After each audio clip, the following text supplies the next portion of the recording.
Hi, this is Laurie.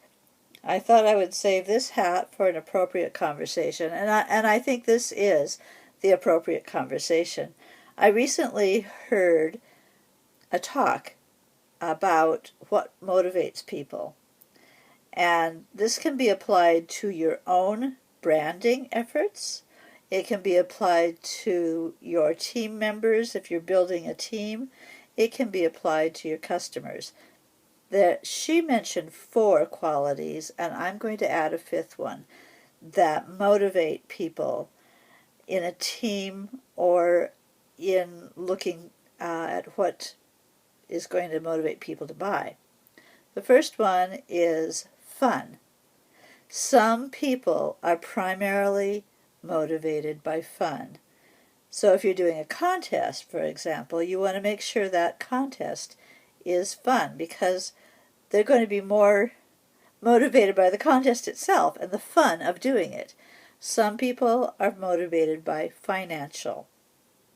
Now that's pretty obvious. We all are motivated by financial, but some people, that is their top motivator. So if you are doing something that is going to give them kudos, you want to make sure that there's some money attached to it.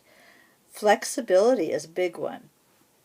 People, home business moms, one of the main ones that a lot of people mention is that flexibility to be able to go to their kids' sporting events, to be able to go to the school, to the PTA, to be involved in their kids' lives. But there's another aspect of flexibility that I think is really interesting.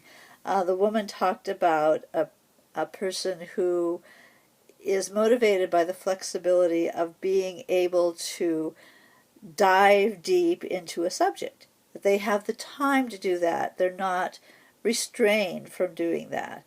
And that really got my attention because that's really one of the big things that motivates me. Family was a fourth one. So fun, financial, flexibility, and family. And that's a huge one for a lot of people.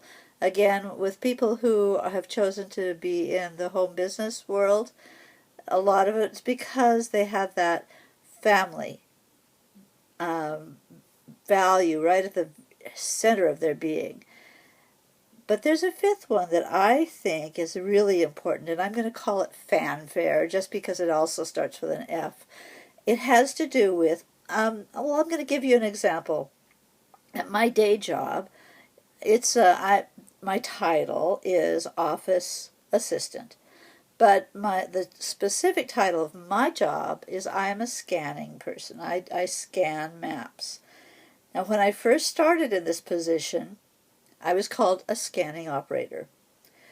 And then one day my boss and I got together and she said, that doesn't really capture the essence of what you really do and what your skill level really is. How about, and we hashed it out, and I suggested this, we decided that I am a digital imaging specialist. Now, this job is never going to go above the glass ceiling that it's at right now. It just never is, unless we could reclassify it. And we've tried that, and it's not working. So it's not a financial issue for me. It's that I'm recognized for my skills, for my specific skills, that there's some fanfare around what I do. And I think there are a lot of people who are motivated by that one. So again, as you start to think about your personal brand, like what is it that's really important to you of those five? And you might find that there are two or three of them, but one is going to stand out. Start thinking about that and letting it percolate a bit. And the same thing when you're building your teams, and the same thing when you're thinking about who your ideal customers are. That's it for today. Talk to you later. Tip of a hat to you. This is Laurie.